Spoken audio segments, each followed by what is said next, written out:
falling away from me. Less falling away from me.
Company, always on the run. A destiny, oh, it's the rising sun.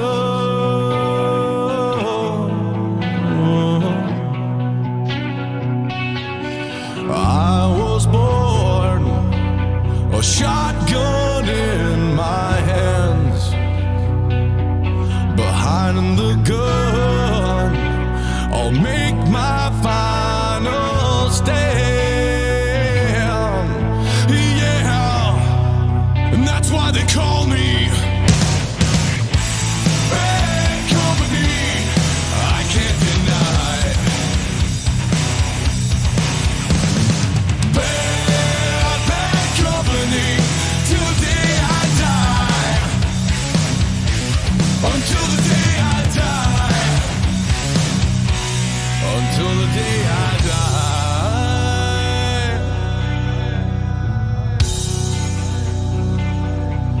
Rebel souls, deserters we've been called.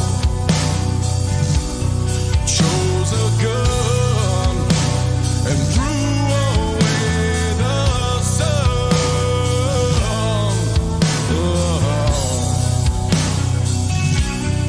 Now these towns, well, they all know our name. The death punch sound is our claim to fame. And that's why they call me bad company. I can't deny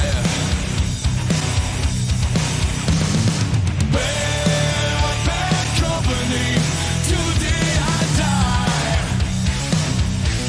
Until the day I die.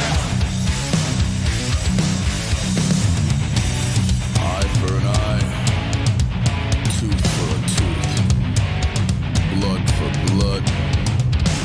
We've all gotta die. We've all gotta die. I found this live feed of Jerome drooling into the comment section. Look, it's Jerome.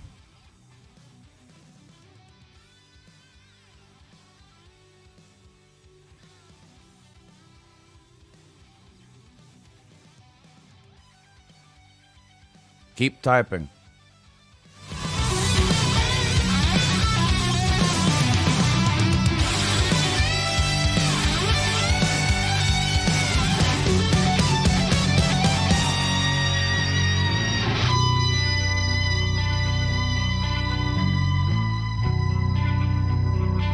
And that's why they call me bad company.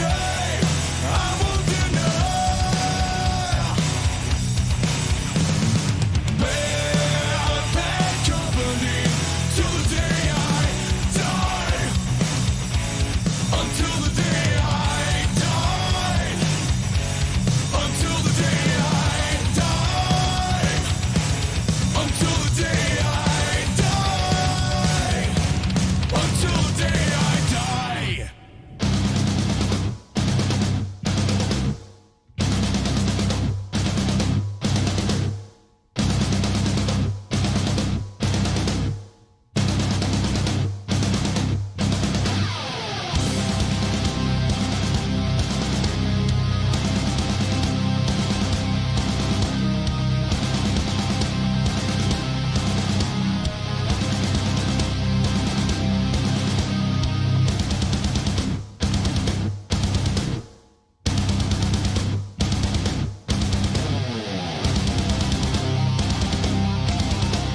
Good morning.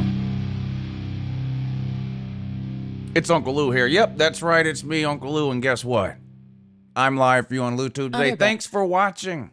I really appreciate it. Also, in addition to that as well, this is Uncle Lou After Dark, the college football call-in show done on StreamYard. Now, I'm thinking about switching back to the phone system during the season. We'll see. The StreamYard. It seems like every week the StreamYard gets better and better. I think more people are learning how to use it.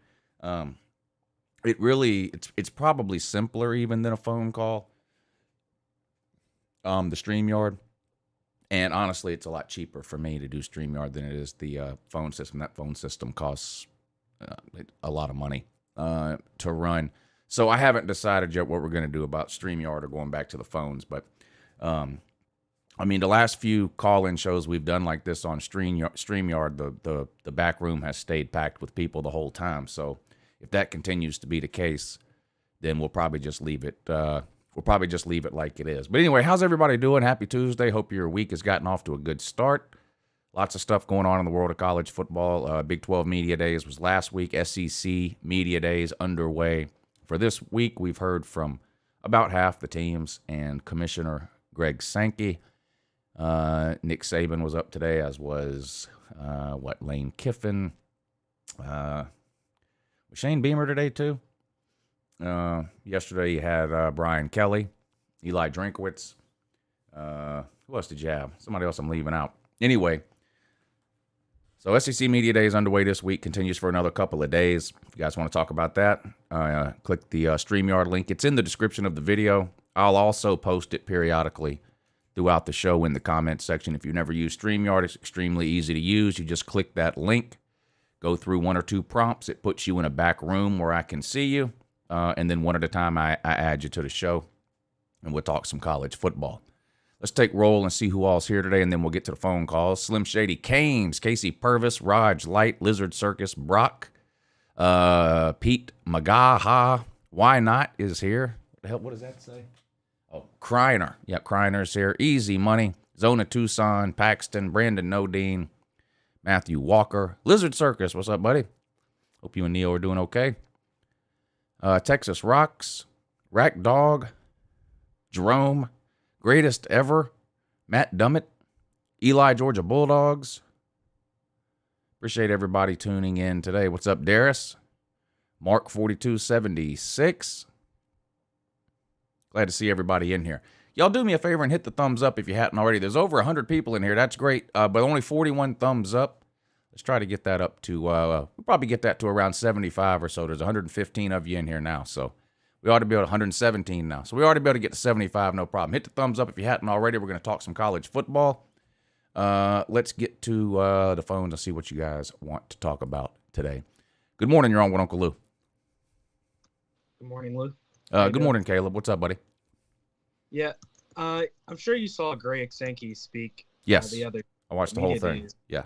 And one of the things that really stuck out to me is when he basically shot down the idea of voting for basically auto bids for conferences. No. He's against an 8-team playoff that includes auto bids. He's in favor of a 12-team playoff that includes auto bids. That's what he said. That's what he's been saying for a year. And he said it again yesterday. I don't see why in the beginning, when basically the alliance formed, I just really don't understand the thinking in any type of aspect. Like, what was their plan? Like, why would you, as a mainly ACC and Pac-12, but really Pac-12, why would you, as the Pac-12, vote against a 12-team playoff? I really just don't understand that. Well, I don't either. I don't know why the ACC did it. I don't know why the Big Ten did it, and I don't know why the Pac-12 did it. I know what they said, but I don't necessarily believe what they said. I just think they did it to stick it to the SEC. I think that's the only reason. The SEC doesn't want an 8. If you have an 8-team playoff with 6 auto bids, the SEC might get 2 teams in. That's it. If you have an 8-team playoff with no auto bids, the SEC on any given year could get 3 or 4 in. If you have a 12-team playoff with no auto bids, the SEC could get 3, 4, or 5 in.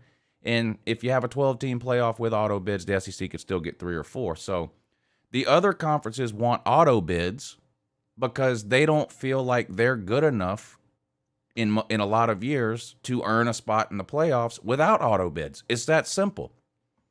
Yeah, The Pac-12 is tired of not having a team good enough to make the playoff, so that's why they want auto bids. The ACC has made it more times than not, but that's one of the reasons. The SEC doesn't want any auto bids at all, but they're willing to meet the other conferences halfway if we go to 12 teams and do 6 auto bids. That still leaves 6 at large, which means the SEC could still get 3, 4, 5 teams in. Yeah, I see that definitely. And nothing really happens without Sankey. Like, I feel like we just have all the power in this scenario, honestly. But another thing I wanted to ask you, kind of more on the fun side, is who was the coach? Because I know we saw Clown Mullen leave. So who's the coach that I know Mike Leach. It's Lane Kiffin. Lane Kiffin? Yeah, Lane Kiffin is the exception to the rule a lot of times when it comes to coaches. I do believe a lot of what Lane Kiffin says. Normally, when I watch a coach press conference, whether it's SEC media days like we got going on now, or post-game press conferences, or pre-game press conferences, or whatever, normally if a coach is moving his mouth, I don't believe a word that's coming out of it. Lane Kiffin is the exception to that. I don't think Lane Kiffin particularly cares what anybody thinks about what he says. And he doesn't mind telling you what's on his mind. So as far as I think he's the most entertaining coach in the SEC right now, even above Mike Leach. Yeah, Mike Leach, something about that guy just seems like he's not quite always there. I don't know how to explain it. Well, and honestly, since he's got to Mississippi State, it seems like he says less crazy shit than he was saying at Washington State and before that at Texas Tech. Now, I don't know if that's something kind of that's coming from the top down with like the Mississippi State administration. Like they, when they hired him, they wanted him to tone back some of the Bigfoot and alien talk and stuff like that.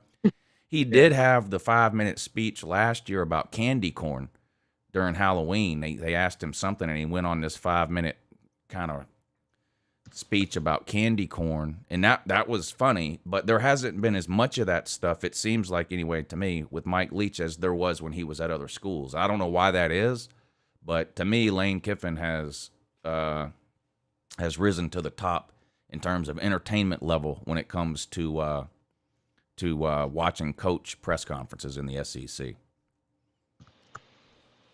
Yeah, I definitely agree with that. Some of the things that Mike Leach, in terms of like actual football, I think Lane Kiffin is the most interesting, but Mike Leach definitely is up there in terms of just saying some crazy stuff. Oh, he's a weirdo. There's no doubt about it. No doubt about it. And he's still weird, and I would put him as the second most entertaining coach currently in the SEC. I'm surprised that he's not the first, but to me, Lane Kiffin has surpassed him. And like I said, I'm not sure why that is. But Mike Leach seems to be saying less crazy stuff since he got to Mississippi State than he was saying at the 2 previous schools. Yeah, I definitely agree. All right, that's all I have for you today, Lou. All right, buddy. I appreciate you coming on, man. Enjoy the rest of your week. You too. All right, Caleb. All right, moving right along. Good morning. You're on with Uncle Lou. What's up, Lou? Hey, what's up, Austin? I have a few questions for you. All right, I'll try to answer them. Okay. Is South Carolina still your most hated team? Yes. Okay. And another question. Did you see, it's all over Twitter and Instagram, Kirby Smart supposedly said he was going to retire after 2021, or supposedly he was going to retire? Okay, here's the problem I have with, yes, I've seen that. All I have seen is memes of the quote. I haven't been able to find a video or an article that explains it or when it happened, and I forget the name of the source that I saw it from on, I think, Facebook, but it wasn't anything I'd ever heard of before. So I'm not saying he didn't say it, but I don't know what the context I don't know what the context was. So I'm not putting a whole lot into that. I need to see more about what he said, why he said it. Was that a response to a question? If so, what was the question? But I have seen that floating around today. Yeah, I saw that. I supposedly, this is what I'm hearing. Supposedly he said that during a press conference, I think, in 2021. Supposedly. Well, if he said it in a press conference for anybody to hear, it's strange to me that we're just now finding out about it. Yeah, that's what I'm saying. Like that as a Georgia fan, that scared me. I'm like, man, that makes me scared. I'm like, dang. Hopefully, that's still not in his head. I mean, he just won the Natty, so hopefully not. Yeah. I believe he wants to win at least a couple more Natties before he retires. I think he'll be at Georgia a minimum of another 5 or 6 years.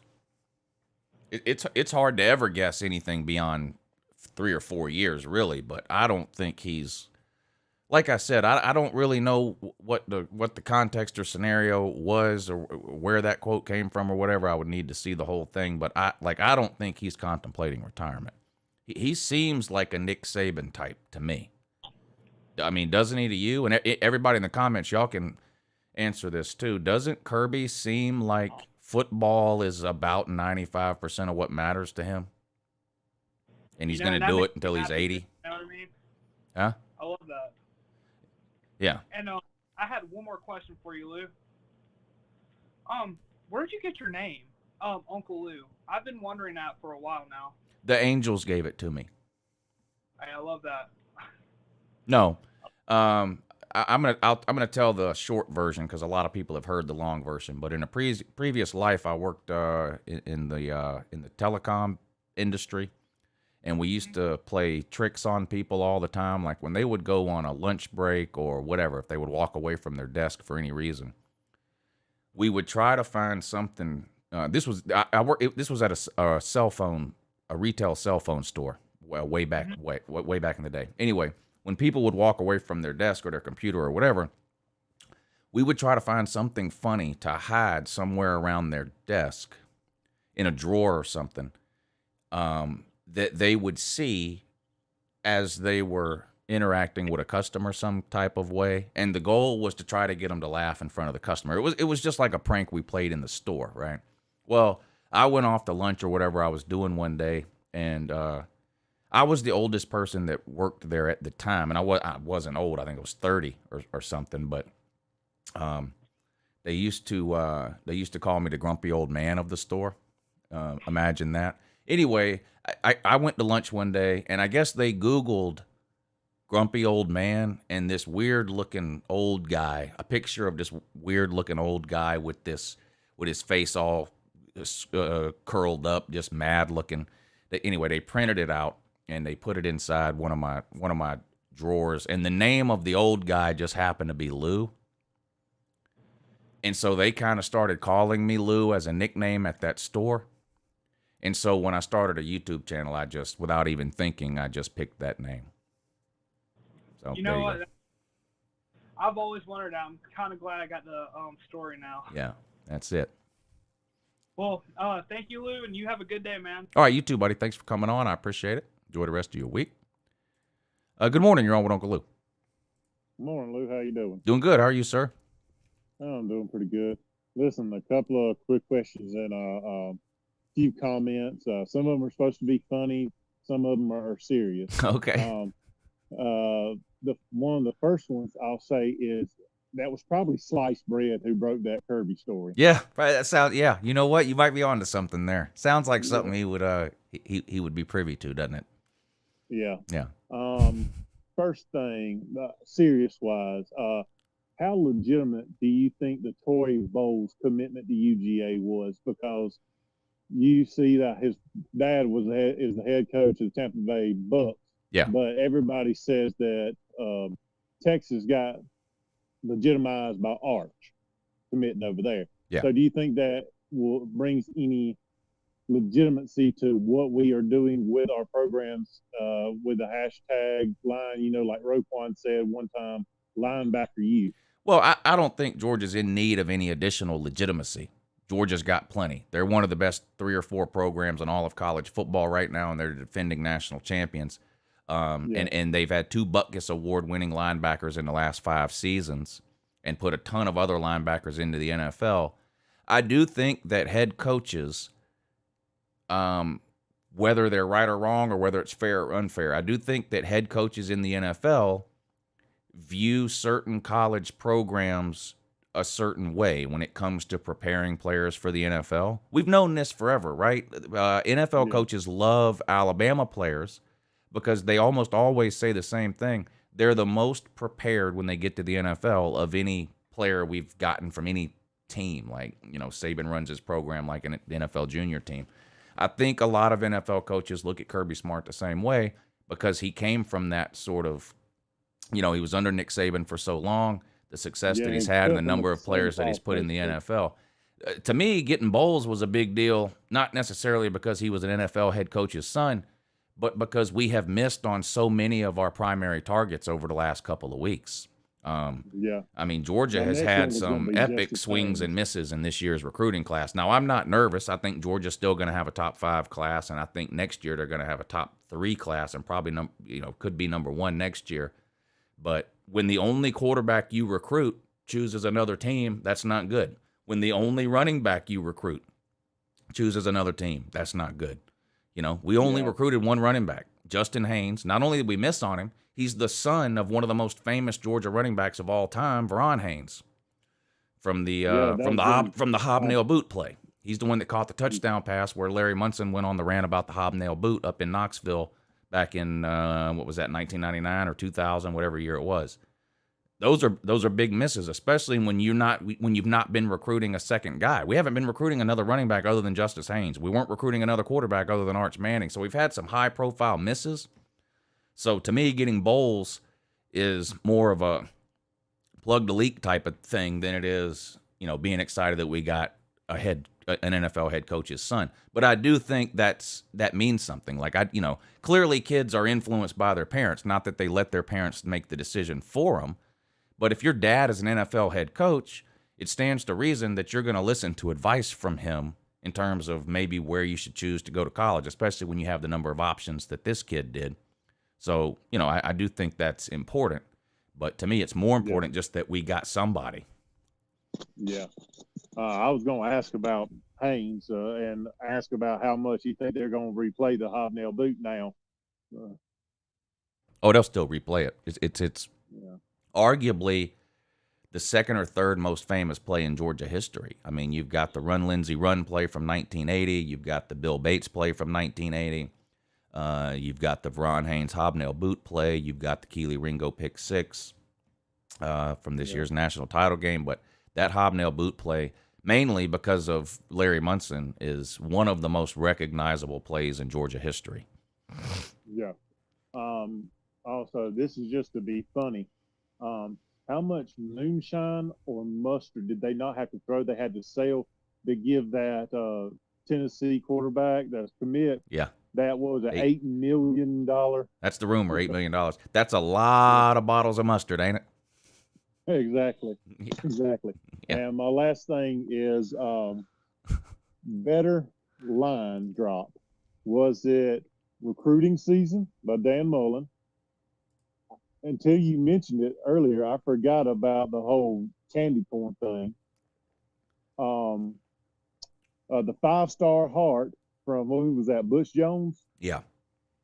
Or May the Force Be With You, Drinkowitz, when he brought out the lightsaber. Okay, now that was probably the best comeback.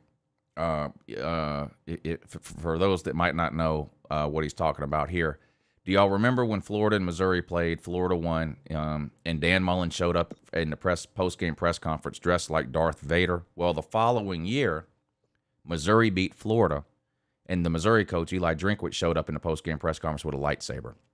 That's probably the best comeback I've seen. The best coach overall in terms of embarrassing himself or anything like that is clearly Butch Jones. The recruiting thing that Dan Mullen said might be the single dumbest thing that I've heard, but Butch Jones was saying dumb things literally every single press conference, from the 5-star hearts to mental reps to proclaiming themselves NASCAR champions for beating an unranked Virginia Tech team in week 2 at a racetrack. There was just so many different things that Butch Jones did over the 3 or 4 years he was there. I would give the title to Butch Jones. All right. Well, I'll let you run. You have a good morning, Lou. All right, buddy. Thanks for coming on. It was good to hear from you. Yeah, always love reminiscing about my buddy Butch Jones. Good morning. You're on with Uncle Lou. That's you, Indiana man. You want me to cue up the Jeopardy music? How you doing? Hey, there you are. How you doing, buddy? I can't seem to hear you. Yeah, I hear you. Yeah. But it's gonna be all right. Oh, but the linebacker class that we got with them people was they gonna be like that defensive back class we had last year. So everybody tripping, Arch ain't gonna be the #1 recruit. But Justice Hayes kind of stung us a little bit. We're gonna be all right. How do you feel about the new coaches staff? They've been recruiting well, but we've been doing some real high profile missing. How do I feel about what coaching staff? You're breaking up real bad. I said the new coaching staff with the new linebacker coach, new defensive back coach. I think all of Georgia's position coaches are doing great in recruiting, with the exception of the offensive line coach, Tracy Searles, I think it is, which really shouldn't be a surprise because he's never really been a great recruiter. I don't see him being on the staff for long. But other than that, I'm happy with everybody else. Especially the linebacker guy seems to get whoever he wants. Yeah. Oh, we got 3 dogs. 3 dogs. Oh yeah, no doubt. I mean, they've got some big guys, some big names coming in, but they've got some high profile misses too. I mean, Arch Manning and Justice Haynes. A couple of receivers we've missed out on, which really isn't that big of a surprise to me. But I still think Georgia's going to finish with a top 5 class, but it's not going to be as good of a class as we've had the last few years. Yeah, I think it's going to be real defensive heavy, but next year we're going to kill a guy. This year, like the crop was in Alabama. Next year, the 24 players, Georgia got what, maybe 10 of the top 6 players. So they're going to tighten up. Let's get it together. Yeah. Hey, thanks for coming on. I'm gonna have to let you go because, to be honest with you, I can't hear anything you're saying. When you listen to it back, I think you'll see what I mean. But there was something going on with the connection. There. There's nobody waiting in the back. If you want to come on and talk some college football, click that link I just posted in the comments section. Shout out again to everybody that's tuned in today to the call-in show, talking some college football here on a Tuesday. I do this show every Tuesday and Thursday. Tuesdays we do it in the afternoon. Thursdays, we do it later at night, around 9 or 10 o'clock. But I do appreciate everybody being tuned in today. Everybody in the comment section behaving themselves, having a good week. I hope so. That would be ideal. 170 in here. Hit the thumbs up. It's time to ask you to hit the thumbs up again. 170, and that means we ought to be able to get to 125 thumbs up. It's 86 thumbs up now. That's about half. Ought to be able to get it up to about 125. Pinecone, thank you for the super chat. He says, grumpy old man, Georgia, stop crying about Miami. You're not going to hear me crying about Miami. I mean, there's no reason. I don't punch down, so there'll be no reason for me to cry about Miami. So I think you're talking about recruiting. Georgia's still going to finish ahead of Miami in recruiting. I don't really know why you're bragging to Georgia fans about whatever recruiting class you're about to have that's going to finish 8 or 9 or so, which is great. It's a great recruiting class. Georgia's going to finish higher, but now if you put together 4 or 5 of those recruiting classes in a row, like Georgia, Bama, and Ohio State, and everybody else that's relevant has been doing for years, then you might have something. But as of right now, you don't. So, and that's not likely to change in the next couple of years. I love Mario Cristobal. He's a hell of a recruiter. No one should be surprised that he's recruiting well at Miami. But as far as the Ducks doing anything close to a college football playoff championship this year, the answer is no. Again, congratulations on having a recruiting class that's most likely going to finish 7 or 8. Georgia's had 6 recruiting classes in a row higher than that. So this is going to be Miami's highest recruiting class in, 20 years? Georgia's had 6 classes in a row higher than that. So again, congratulations. But in terms of overall talent level, you're so far behind Georgia, Alabama, and Ohio State that you can't even see straight.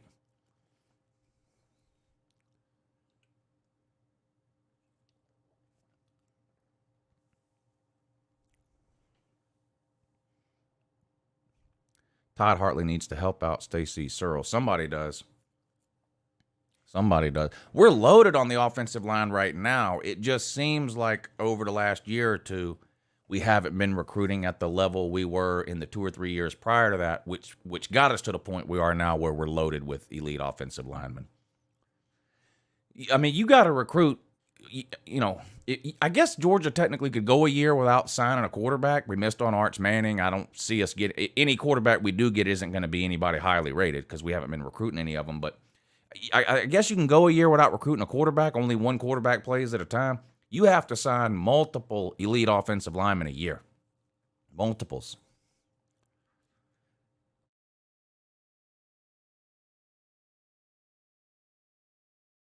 Multiples.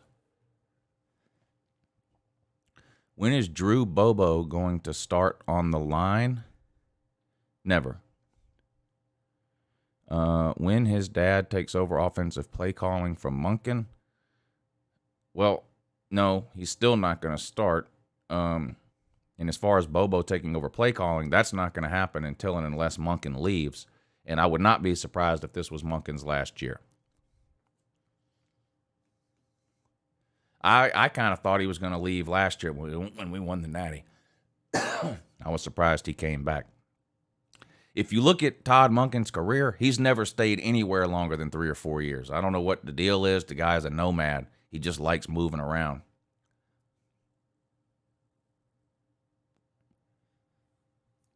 For whatever reason. Good morning. You're on with Uncle Lou. Hey, Uncle Lou, it's Michael. How you doing today, sir? Doing good. What's up, bud? Not much. First of all, have fun Saturday. I'll try to watch as much of the stream as I can since I won't be down there because of blood clots. Anyway, last week we talked about the quarterbacks and stuff like that. I was going to ask you, so who are some of the primary receivers this year that could have decent seasons there in the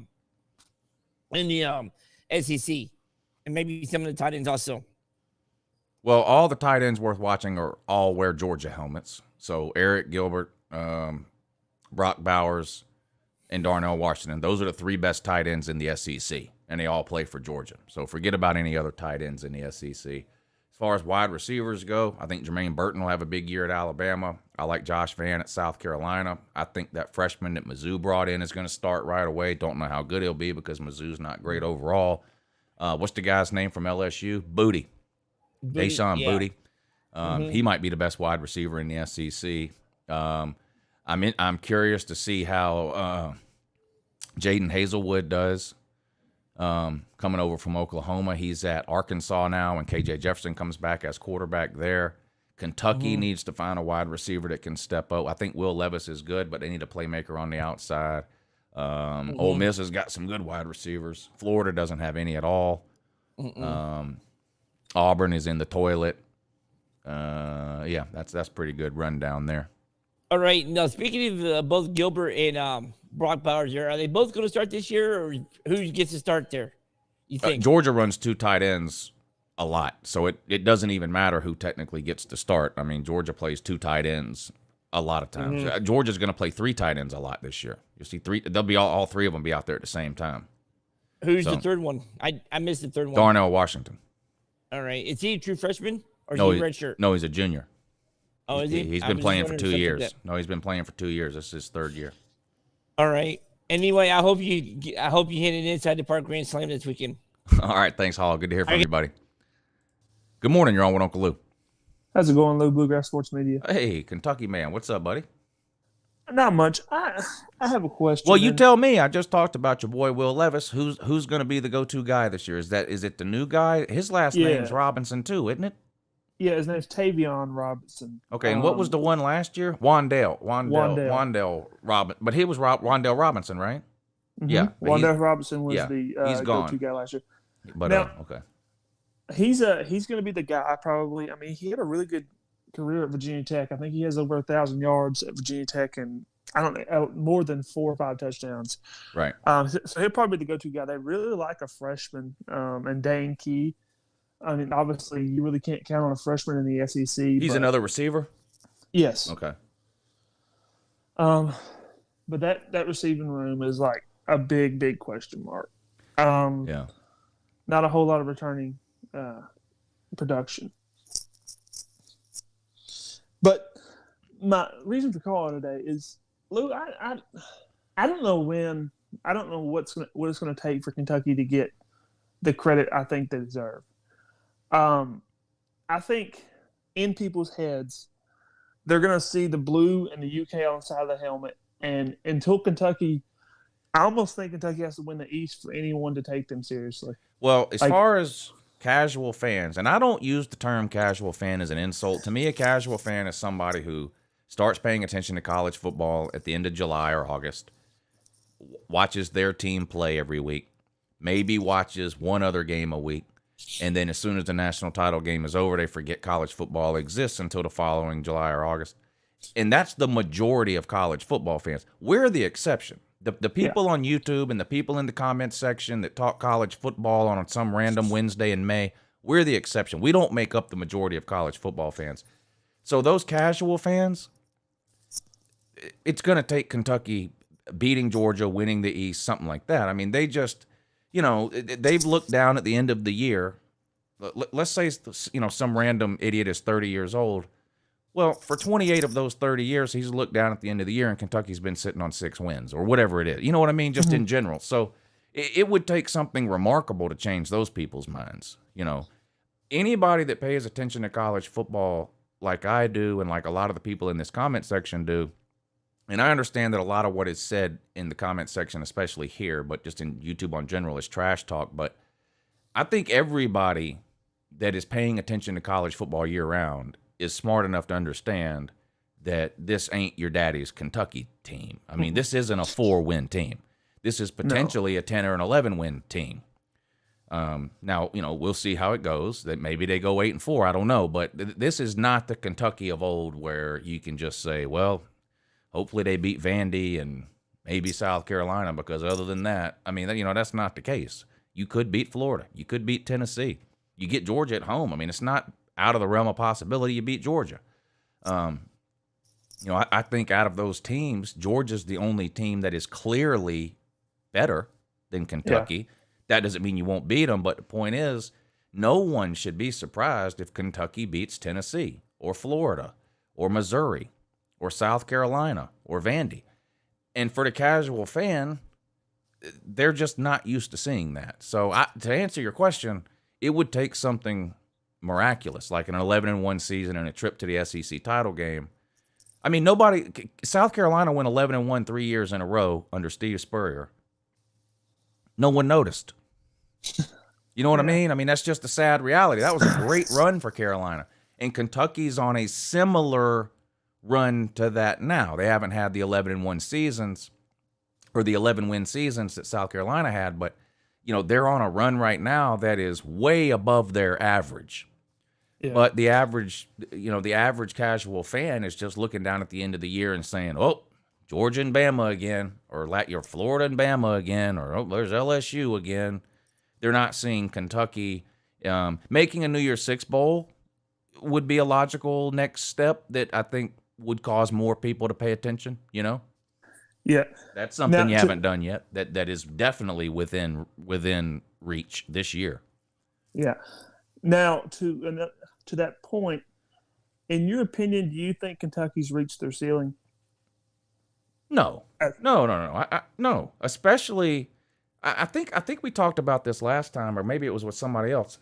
I don't think Kentucky is ever going to have a 4-year period in recruiting like Georgia just had, like Alabama has. They're never going to have 4 or 5 top 5 recruiting classes in a row. That's never going to happen. But because of the transfer portal, Kentucky can have multiple top 20 recruiting seasons in a row and then go out and get 2 or 3 key transfers a year at positions of need. There are lots of good / great. Look at Joe Burrow. He was a transfer. Those players exist in the transfer portal. You got one last year in Wandale Robinson. The guy's an NFL player. I mean, so, yeah, no, Kentucky has not reached its ceiling. Recruiting-wise, it's hard for me to imagine Kentucky ever having multiple top 5 recruiting classes in a row, which generally is what it takes to build a program to the point where you can finish in the top 5 or top 10 multiple years in a row. But Kentucky can recruit in the top 20, get the right players, go out to the transfer portal a couple of years in a row, get some key additions at positions of need, and go 11-1 and win the SEC East one year in the next 3 or 4 years? Yes. Yes, because they're not. It's not like Kentucky is miles away from winning the East. Most people have picked them second in the East, so they're close. It's close, but the 5-star, and I understand the transfer portal at the same time, but the transfer portal is almost like a crapshoot. Like you said, we may get lucky and get a lot of talent that goes together, but you could get absolutely nothing. And I just don't see. I see the talent gap with Georgia. I mean, you guys are recruiting the top 3 every year. It's kind of a big talent gap where I see.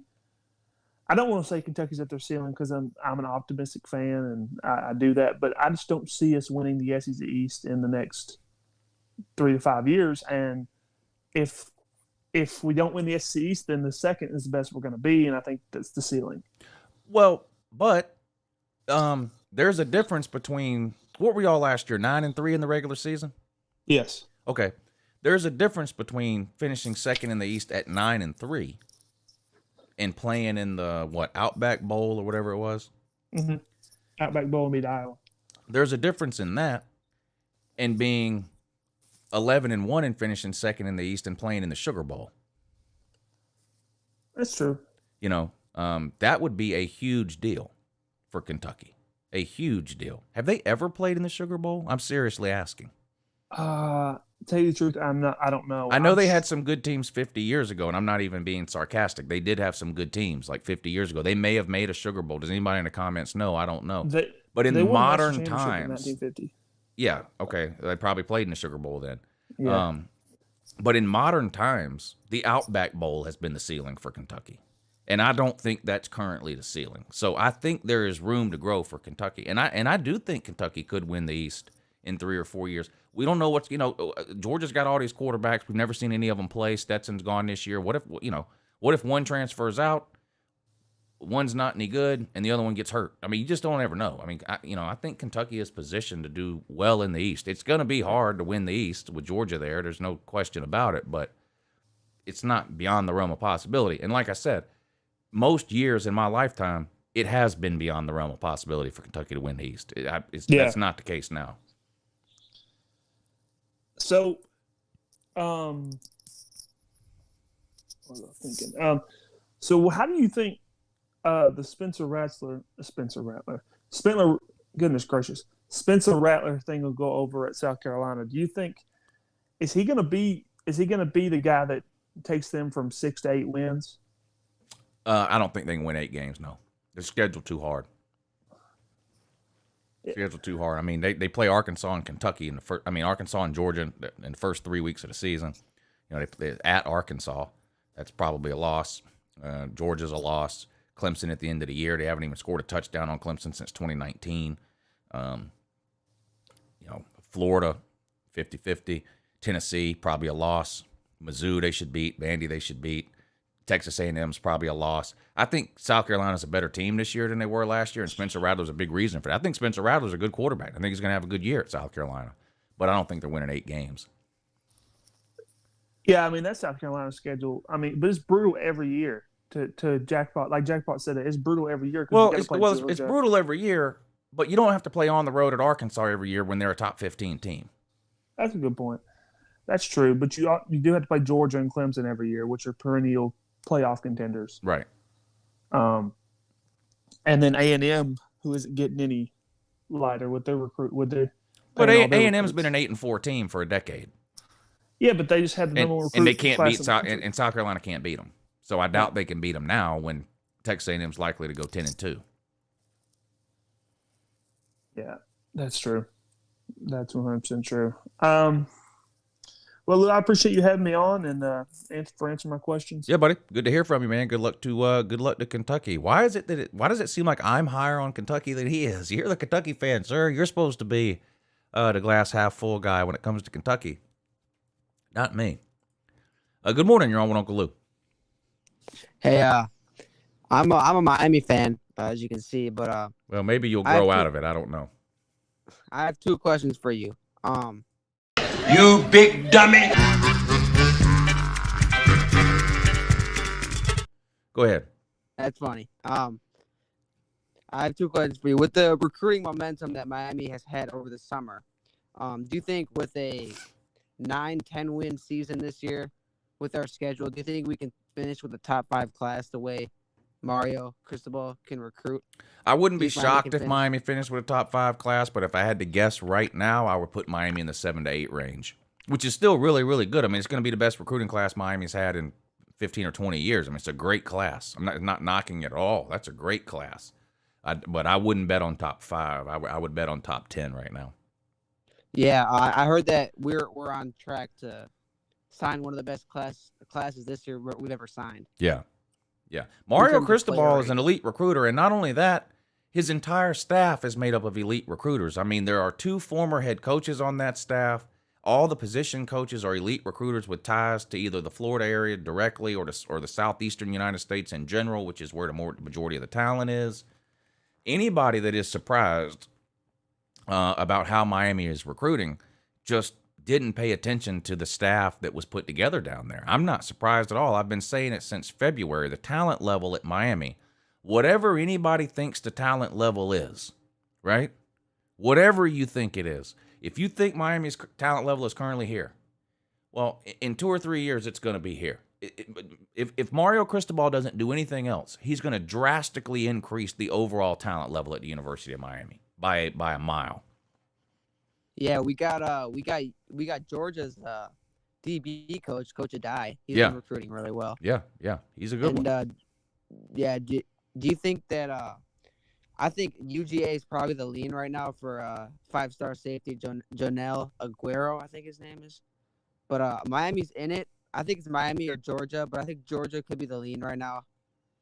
What do you think? Do you think Georgia's going to get him? I'll be honest. I don't follow recruiting on a daily or even a weekly basis. I know the name. I know the guy you're talking about. I would agree that he's probably going to go to either Georgia or Miami, but I don't have a guess on where it might be. I really don't. Oh, okay. Yeah. That's it. That's all I had. Okay, buddy. Thanks for coming on. I appreciate it, man. It was good to hear from you. Thanks. I forgot I found this. I forgot I found this the other day. Speaking of Miami, where is this at? You know our buddy Alonzo Grady 1219. Apparently he wants to beat me off or something. Where is this at?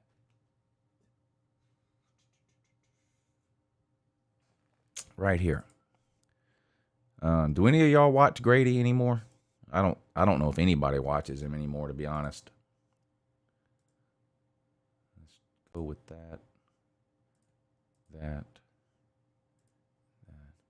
But y'all know my buddy Grady 1219. Well, this guy. You big dummy. I think his real name is Alonzo 1219 or something. Anyway, apparently he wants to beat me off or something, and found this. Someone sent me this. Does anybody know anything about this? Tell me, if any of y'all watch Alonzo 1219, please ask him about this. Or if you know what the deal is with this, please let me know. But here it is. Before it even happened. So, Uncle Lou, I'll jack you too. I'm telling you. Listen to me. I'm jacking your shit. I don't have any interest in that, sir. I don't need you to jack me or beat me off or whatever you're even talking about. Whatever it is, I don't need it. Trust me. I'm good. You can find some Miami Ducks fans and jack them off. I don't have no interest in that. I don't have any interest in this. before it even happened. So Uncle Luke, I'll jack you too. I'm telling you. Listen to me. I'm jacking your shit. No, I'm good, bro. I appreciate the offer, but I'm good. Good morning. You're on with Uncle Lou. What's up, Uncle Lou? Hey, what's up, buddy? All right, so I want to talk about Mississippi State football. I'm actually a student at Mississippi State, and I know a lot of people don't talk about them. A student at where? A student at what you said now? I said a lot of people aren't talking about us, but Who? I want to talk about something that. Talking about who? I'm asking who. Who? Yeah, who? Who? I don't know who you're talking The about. media. About Mississippi State. Hold. Oh, okay. So, okay, this is what I was. Okay, thank you. I was trying to figure out who. I didn't know what team you were talking about. You're talking about who now? Yeah. Mississippi State. Yes. Mississippi State. Mississippi State. Mississippi State. All right. What about them? All right. They're so beating I know Georgia. Mike What else Leach do you? said They're beating something Georgia. about- What else do you want to know? I wasn't gonna say anything about Georgia. That's later on in the season. I was talking about what Mike Leach said today about Oh. the wide receiver room. What did he say? He was saying that like that's our most area we needed to improve, and I thought he would say something about the offensive line, but I know we got that transfer from JUCO, the number 1 JUCO player, Percy Lewis. I know he's filling in for Charles Cross. I don't know how he'll do, but we'll just have to see. Well, Will Rogers is going to throw for 5,000 yards. We know that. Well, honestly, I want to say something about Will Rogers too. I don't even think he's the most talented quarterback in our quarterback room. I think Sawyer Robertson is. Well, you don't think there's any way Will Rogers is getting benched, though, do you? Or do you? Oh, no, not this year. No. Okay, I okay. was just saying for the future, I Yeah. think he's not the most talented quarterback on our roster. Well, hell, that's I good think Sawyer news for Robertson Mississippi is. State then, because if this guy's going for 5,000 in a Mike Leach offense, there's no telling what somebody more talented could do. Oh, well, we have a 4-star out of Texas, Sawyer Robertson. He redshirted last year, but he's second on the depth chart for this year. Yeah. I've heard good things about him out of practice. Yeah. Yeah. So- Well, believe me, I know all about loving backup quarterbacks. Believe me, I'm a Georgia fan. Oh, yeah, I feel how you feel. But, yeah, also, I think our defense will be much improved this year. That's the thing. That's what needs to happen, really. It's fun to talk about Mississippi State and Will Rogers and what's going to happen with the receivers and all that because that's what's fun about Mississippi State because of the Mike Leach offense. But without a defense, I mean, you know how hard it is to have a quarterback go for 5,000 yards and still can't win 8 games? That's hard to do. Oh, I know, man. We were so close in 3 or 4 games last year, especially the Arkansas game and the Memphis game. We lost those games by 3 points. We just had a kicker. Yeah.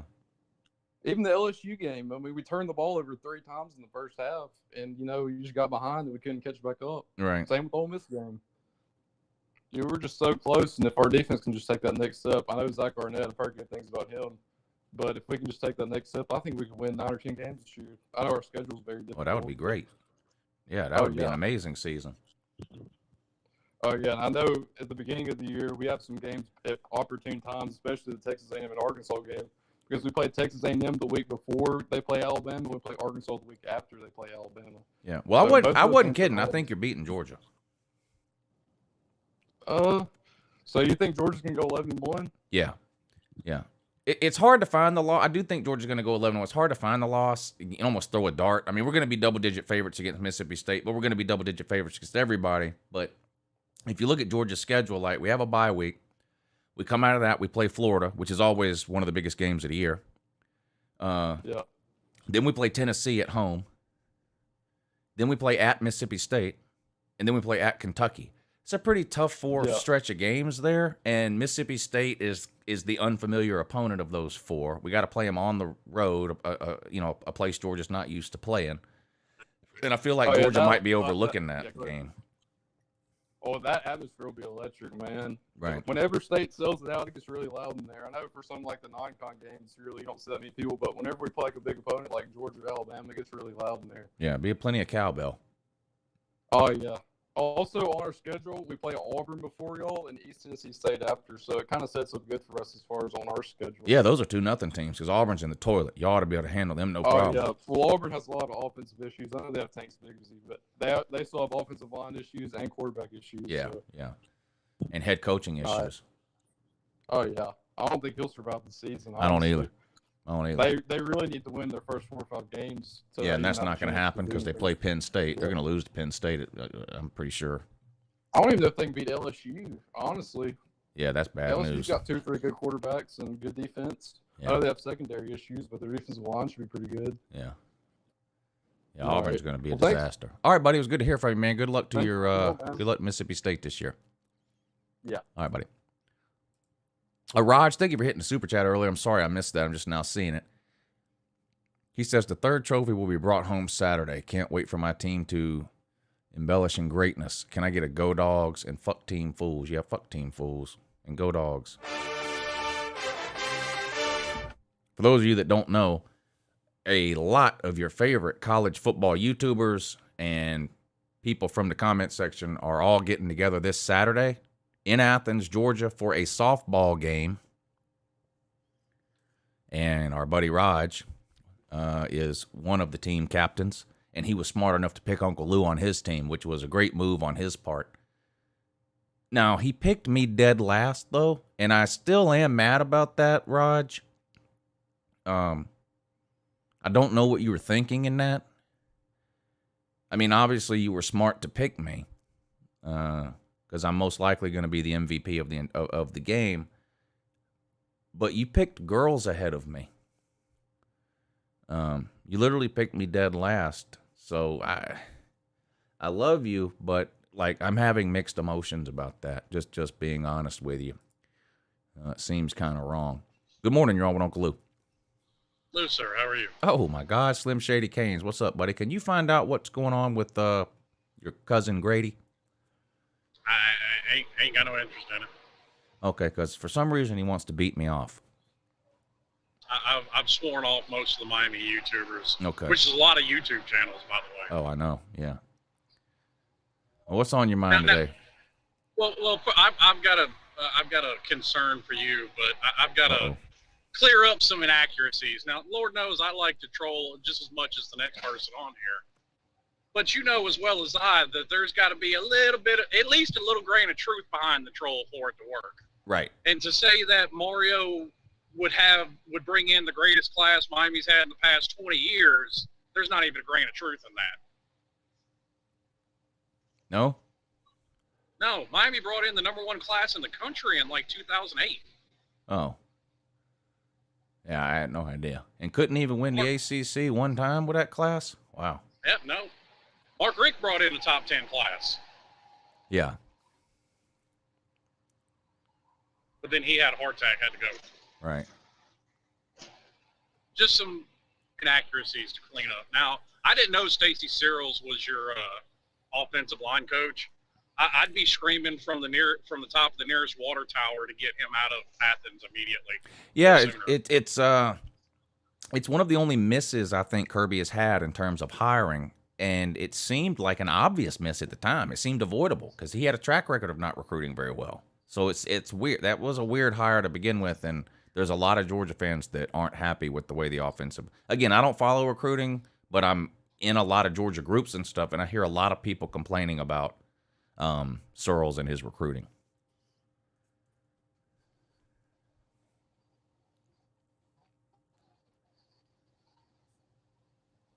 You there? Uh-oh. Sorry, I got into a bad spot. Oh, okay. Yeah, I hear you now. Well, it's not just his recruiting ability. I mean, he was Mark Richt's offensive line coach, and I have some serious doubts and concerns about his ability as an offensive line coach. Yeah. Maybe there may be something to that too. I don't know. Now, when he got to UGA, he had 8 or 9 NFL offensive linemen in the O-line room. I mean, I'm not exaggerating. So it's kind of hard to screw that up. We'll see how it is now going forward. Now that a lot of those guys are moving on to the NFL, and it's sort of some of his guys there that he's both recruited and now has to coach and develop. We'll see how that goes, but the recruiting for sure has not been what it was previous on the offensive line. Right. Now, I've also got to kind of agree with the Kentucky man a little bit. It seems a little weird rolling off the tongue that Kentucky has a possibility to win the East. Yeah. So, I mean, with that being, I can see his point a little But bit. do you agree with him that Kentucky has hit his ceiling by going 9-3 in the Outback Bowl? I mean, I could see Kentucky making a New Year's Six game, couldn't you? Yeah, I could. But, I mean, I'm like you. I follow college football year-round, and like you said, this isn't your granddaddy's Kentucky. Yeah. I mean, This look, is Ole Miss. definitely a better team. Ole Miss made a New Year's Six bowl last year. I mean, they haven't done it in 50 years. You know, especially in a year like last year where 2 SEC teams make the playoffs. Somebody's got to go play in the Sugar Bowl. Some SEC teams got to show up for the Sugar Bowl. So you could be the 3rd best team in the SEC if you're Kentucky this year, possibly, and still make your way to the Sugar Bowl. Yeah, now, with everything said about Kentucky being said, I still don't see Texas A&M doing better than 8-4 until proven otherwise. Yeah, I'll be honest, and a lot of this is because of the schedule and the divisions that they play in. I think it's more likely Kentucky wins 10 games this year than I do it's Texas A&M. Right.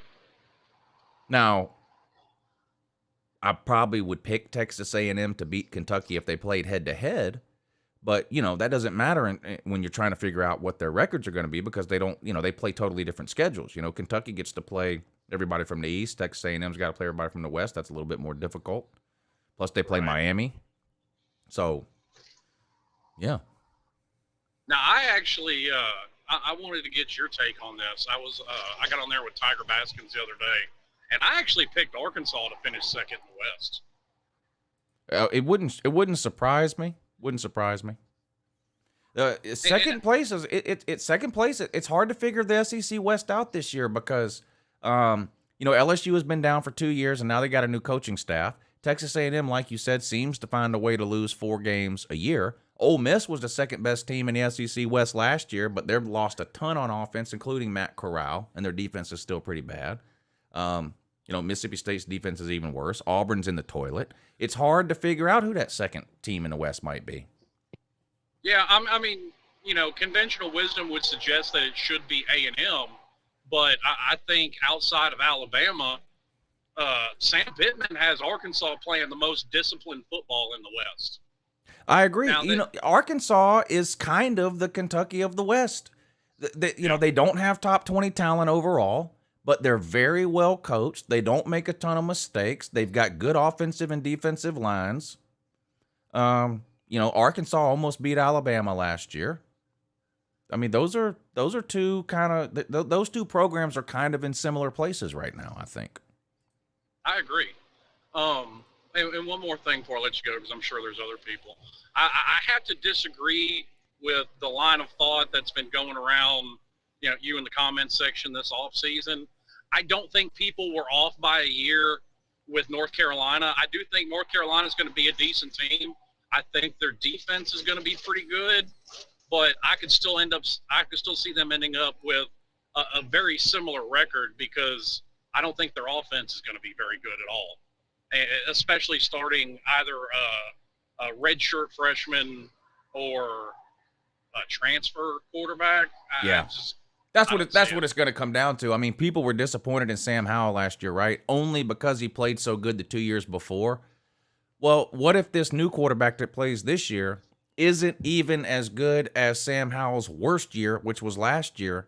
Now, they're going to have probably the second or third best defense in the ACC, I think. North Carolina's defense will be good, but you're right. It's going to come down to that quarterback. If that doesn't work out, you know, they're going to win 7 or 8 games. Yeah, and I'm just not even a redshirt freshman that's been in the system. You've got some problems to work out once you start getting thrown in games. It's not. No doubt. Yeah, when there's people chasing you that are looking to do harm to you, that's totally different than getting backup reps in practice the year before. Totally different. And you're wearing a non-contact jersey, you know, totally different. Yeah. Yeah. Right. And I think here lately, the general consensus with people, and I think it's because they got college football fans got a little spoiled seeing it with Tua, seeing it with Bryce Young, seeing it with Trevor Lawrence, younger quarterbacks getting thrown in and excelling. And I really think that's the exception, not the rule. Yeah. Look at Bryce Young last year, as good as he was. When you chased him around, the guy didn't know what the fuck he was doing. Right.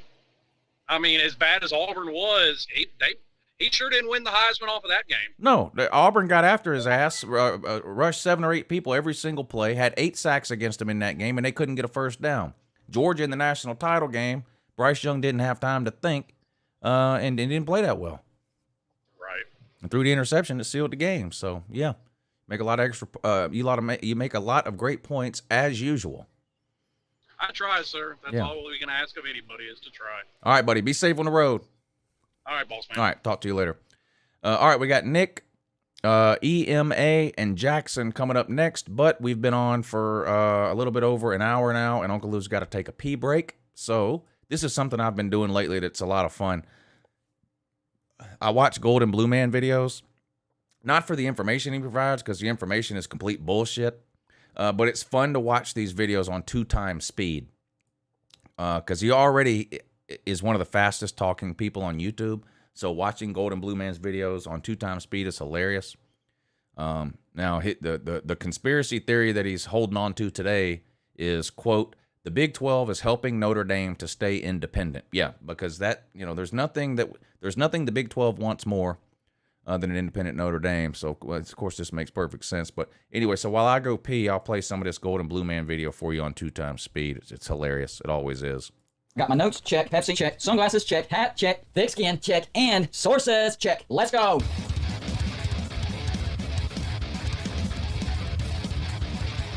Welcome to Golden Blue, everybody. This is where we cover all of college football. So if you're a college football fan, go ahead and hit the like and subscribe button. I call my Patreons the Shot Callers, and I can't wait to live stream some games and watch it with my Patreons and the score prediction contest. That's going to be fun. I'm trying to still figure this out. Me, Golden Blue, the guy that tries to explore every single possibility when it comes to conference realignment. But this one, I honestly didn't think of. I didn't see this one coming. I've been talking about Notre Dame ever since USC and UCLA announced they were going to the Big Ten. Notre Dame was the next domino that needed to fall to determine which direction conference realignment went. And at first, the Big Ten was interested in Notre Dame. I was like, oh, game over. Notre Dame's going to the Big Ten. There is no way they're going to turn down that money to the Big Ten. And most of their rivalries are in the Big Ten. I also heard Notre Dame board saying, hey, Notre Dame is seriously thinking about joining the ACC as a full member in 2025. And that would make sense as well. They're already in a contract with the ACC. In their contract, it states that if Notre Dame joins a conference full-time as a full-time member, even in football, it has to be the ACC if they do so before 2036. So the two conferences that really made the most sense if Notre Dame was going to join a conference was either the Big Ten or the ACC. For a split second, I thought about the SEC, but there's no way Notre Dame would join the SEC. The Pac-12 is falling apart. They're not going to the Pac-12. But I didn't even think about the Big 12. It didn't register in my brain that the Big 12 is even a possibility. Turns out Big 12 is a possibility for Notre Dame. What? Yeah. Even I'm trying to wrap my brain around this. So what I found out is Notre Dame will stay independent if they can draw a payout of $75 million per year. Now right now they just draw $18 million with NBC. When they joined the ACC full-time for 1 year in 2020, they drew their NBC contract, $18 million, then plus their slice of the pie of the ACC. So they made the most money that they've ever made that 1 year that they were a full-time member of the ACC, but it still wasn't that much for Notre Dame. So my thought was Notre Dame has no choice. They are going to have to join a conference if they want to stay competitive in college football, because the NIL is now in full force. You're going to have to pay out some money to get the best athletes. And Notre Dame just, they don't make the type of money needed to draw in those bigger athletes in their current contract. Now, their current contract is up in 2025. That will be renegotiated. But from $18 million to $100 million. Pure entertainment right there. Nothing factual or true. It's just complete bullshit, but it is entertaining. All right, let's get back to the calls here. Good morning, you're on with Uncle Lou. Hey, what's up, Lou? Nick Marks. How you doing, man? Hey, Nick, what's up, buddy? I'm doing good. Yeah, you're right. That was complete bullshit. Oh, my God. And I like Gold and Blue Man, too. I hate that I have to say that every time I say anything about Gold and Blue Man. I like Gold and Blue Man. He'll be at the softball game this weekend. I've had him over to my house to watch football games. I've hung out with him at the Slob Olympics. He's a great guy. I love Gold and Blue Man. But this obsession he has with never-ending realignment theories that aren't ever going to happen it's bordering on insane and delusional at this point. Yeah, it is. I'll agree with you on this, Lou. I do think we do lose to Mississippi State. Hopefully it's not a night game, but I'm pretty sure it probably is going to be a night game. Yeah, I'm not. Look, if I had to put like a confidence level on Georgia losing to Mississippi State, it would be very low. But the thing is, it's just hard to go undefeated. And that is a tough 4 stretch of games Georgia has there. But I mean, they might they might beat Mississippi State by 40. I don't know. I think they're going 11-1, trying to find the one loss though when they're going to be double-digit favorites in every game. That's what's hard to do. So Mississippi State made as much sense to me. Losing to Mississippi State made as much sense to me as anyone else on the schedule. I know Tennessee is pretty good, but we get them at home. Florida is kind of in rebuild mode.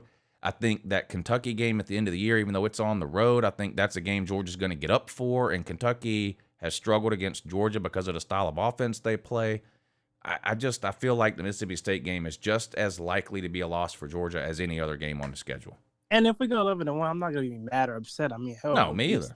No, Still me win the East, and if we in the SEC, run the playoffs. So I mean that's yeah, not gonna that's be all I want every year. I want to get to November with a chance to make the playoffs. And if you have one loss at the end of the season and you're headed to the SEC title game, you're one win away from the playoffs, and that's all I can ask for as a fan.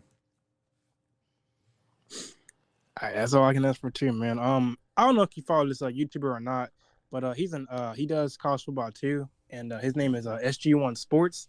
He did a Miami preview, right? And he had Miami going 11-1. I think I have him at 10-2.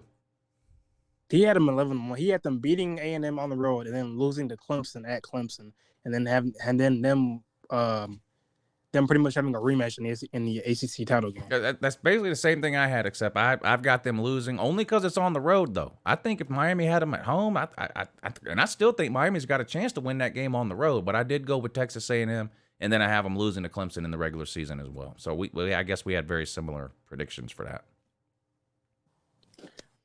Yeah, and I'm high on Miami too. I just don't see them beating Texas A&M on the road. I mean, it's gonna be tough. 100,000 people, an unfamiliar environment. The advantage that Miami has, in my opinion, is a returning quarterback, whereas Texas A&M still really doesn't know who's going to be their quarterback. But Texas A&M's got some obvious advantages too. It's at home, coaching staff stability. It's hard to pick Miami to win that game on the road, but I would not be shocked if it happened. It's very hard. And me being in freaking Woo Pig country, I come across a lot of Arkansas fans, man, and they are very high on their team this year. You know what? They should be. They should be.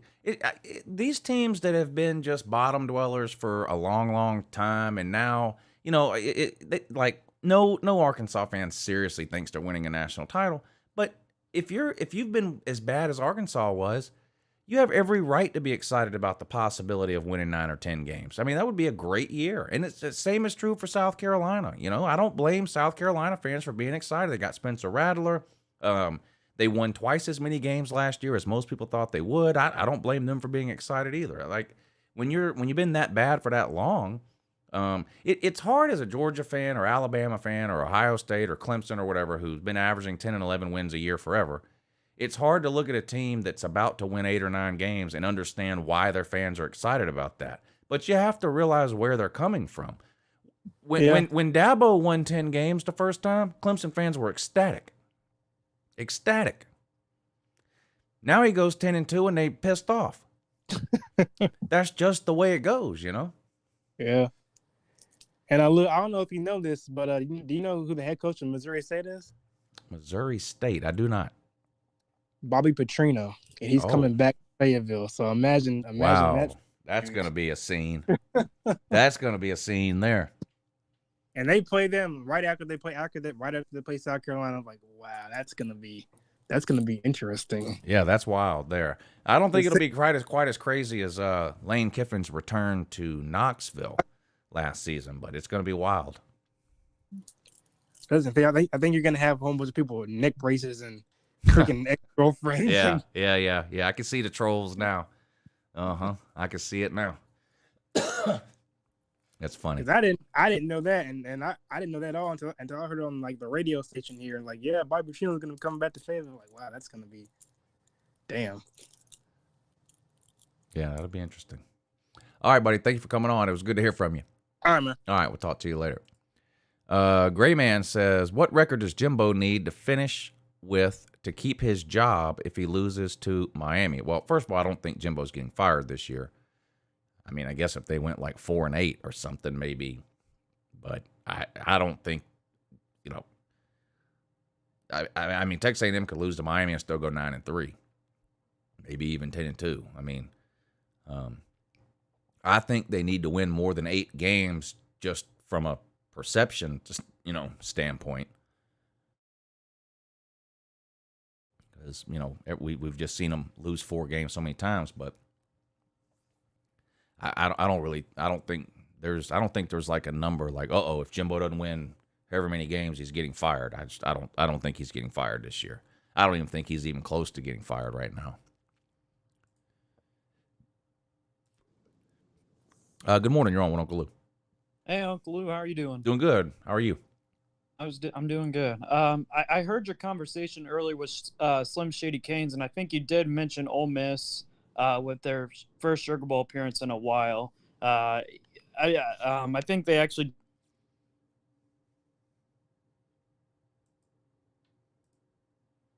You cut out. We can't hear you. We can't hear you. I don't know if something going on with your cell phone or what. I'm going to put you back in the back Can you room. hear me I'll now? bring you back on in a minute. Good morning. You're on with Uncle Lou. So I saw the last call about Arkansas. Yeah. I really think they could be a sleeper for the CFP. Yeah, like in hibernation. I mean, come on. It's not happening, dude. Come on. It's not happening. Arkansas is a sleeper to go 9-3. They're not a sleeper to make the playoffs. Come on, man. That's not happening. Ole Miss. No. There's only one team in the SEC West good enough to make the playoffs this year. That's Alabama. Maybe Texas A&M, but I don't see that happening. Texas A&M making the playoffs unless the Tom Wigman guy gets in. Yeah, I don't think Texas A&M is making the playoffs either, but they have a better chance than Arkansas. I like Arkansas. It's a good story. They could win 8 or 9 games, and that would be great. They're not making the playoffs. That's just a huge leap there.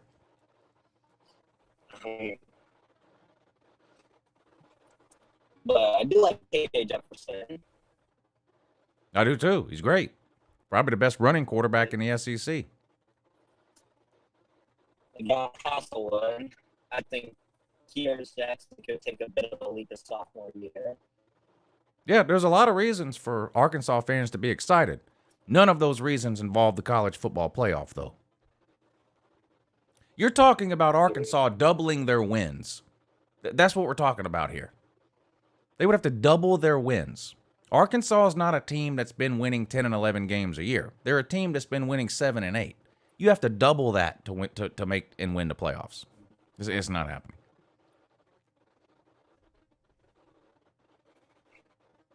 I don't think they own this one. Yeah, we'll pick Suey in that and also in 2, but yeah, no, just not happening. Thank you for the call. Okay, we'll try you again. How you doing? Can you hear us now? I can. Fine. Can I hear? Can you hear us? Yeah, I hear you. I was listening to your conversation with Slim Shady Canes earlier. Right. I do recall Ole Miss actually playing in 2 Sugar Bowls this past decade, if I'm not wrong. But then again, that was under head coach prostitute enthusiast Hugh Breeze. Maybe it's their first 10-win season in 50 years, but it's something like that. Yeah, I think you're actually right. Maybe they went 9-3 and made the Sugar Bowl and lost or something. I don't know, but this was their first 10-win season in a Coon's age. Yeah. So you're talking about SEC, Big 12 media days and all that. Yeah. So heading into the season, I mean, and this is not like forcing you to do anything or I'm asking you possibly if you could like look into one of the top running backs in the Big 12, and we know like Bijan Robinson, he's going to be the hierarchy of all running backs in college football. Yes. Be on the lookout for Deuce Vaughn, the K-State running back. A potential future NFL draft pick. I'd say he's an outside Heisman Trophy contender, but not fully into the mix just yet. But I have my copious notes as well. He has about 3,000 yards on total offense. He scored 31 touchdowns in his first 2 seasons, while probably earning consensus All-American honors as an all-purpose player. That's about 1,500 yards a season. There's been multiple 2,000-yard backs who haven't sniffed a Heisman Trophy. That's right. It's very hard for a running back to win a Heisman anymore, and especially this year when you've got several elite quarterbacks: Caleb Williams, C.J. Stroud, Bryce Young, Tyler Van Dyke. Sorry, I like Deuce Vaughn. He's really, really good. Yeah, no. He's not getting anywhere near New York for the Heisman, though. Oh yeah. I mean, Bijan Robinson isn't either, by the way. Yeah. No. And you know what? Here's the problem. Even a worse problem for somebody like Deuce Vaughn. A 7-5 team ain't a guy on a 7-5 team. No matter what his stats are, isn't going to the Heisman ceremony. I think not only considering like what type of brand he plays for as well, but I think maybe people like overlook his title and all. I think he's 5'7", 5'9". Yeah. So, I mean, K-State's able to develop those running backs, but not to the point where we're like overall, this guy is the clear Heisman front runner. I mean, he's a good running back, like you said, and I like him, and he may end up playing, finding a spot somewhere in the NFL. But you know as well as I do, the Heisman doesn't really go to the best player. So let's just assume he's the best player in college football this year. Well, Kansas State's going 7-5 or 8-4. He's not getting anywhere near the Heisman. It's not really the best player. It's the best player on a top 10 team. That's really what the Heisman is. Yeah, I mean, it's all about the bigger names, along with the bigger name players in the bigger brand type of teams, which totally makes sense. But I mean, I've just seen a few past few videos of yours, and I was like, maybe he hasn't looked at Deuce Vaughn a little bit, so I thought I'd kind of clear up, but it's all good. No, I know Deuce Vaughn, and I think he's going to have a good year. He might be the second best running back in the Big 12, though. So again, another strike against him for the Heisman. But and I like Kansas State's coaching staff, but it's time for them to do something too. I mean, you can't keep winning 6-7 games a year. And K-State has the most amount of preseason honors in the Big 12. It's just all about taking the next step, and like the potential is there. They just have to reach for it overall. And then I saw the. I think you mentioned Golden Blue dude, right? Yeah. I mean, I have nothing but the utmost respect for him, but the dude's got a layoff on a few conference realignment videos. I mean, he is. Oh, he's made 100 of them in the last 3 weeks. Yeah, he's made 100 of them. 100 of them. And they all contradict each other. I'm going to say 75 of them claiming West Virginia is going to the ACC or some kind of combination with Notre Dame. I mean, I don't know. I think the Big 12 and the ACC are pretty much deadlocked, and mainly with the overall revenue, with like what the overall outcomes will be when it comes to generating money and all. Yeah. And we'll see what the Big 12 does. I mean, they canceled their big merger plans. The Big 12 showed that they are not interested in any Pac-12 merge at all. I think the Big 12 at this point is likely going to cherry pick on who they're going to pick out of the Pac-12 if the next few meetings of the Pac-12 does not go as planned, and we'll just see what goes from there. But you got a few callers, so I'll let you be. All right, buddy. Thank you for coming on. Well, it was good to hear from you. And good luck to Kansas State this year, also in 2. Yeah, I mean, realignment is over for this year. That's it. There is no more. So I guess it's fun to make never-ending videos about a bunch of possibilities that are never going to happen, but it's not going to happen. So that's it for this year.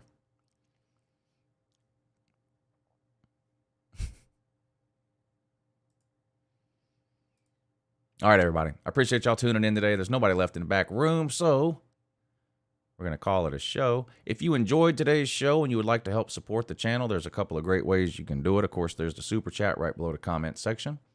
There's also a PayPal and a Cash App. Direct donations are what keep these live shows going. So if you enjoy the call-in shows and you feel like you want to help support the channel, here's 2 great ways to do it. I just posted the PayPal link and the Cash App in the comment section. They're also listed in the description of the video. So if you enjoyed the show, consider helping a brother out. All right, everybody. I hope you enjoy the rest of your week. No live shows tomorrow. I take Wednesdays off every week from live shows, but I'll be back Thursday with another call-in show. I hope to see you all then. But until then, though, have a good morning.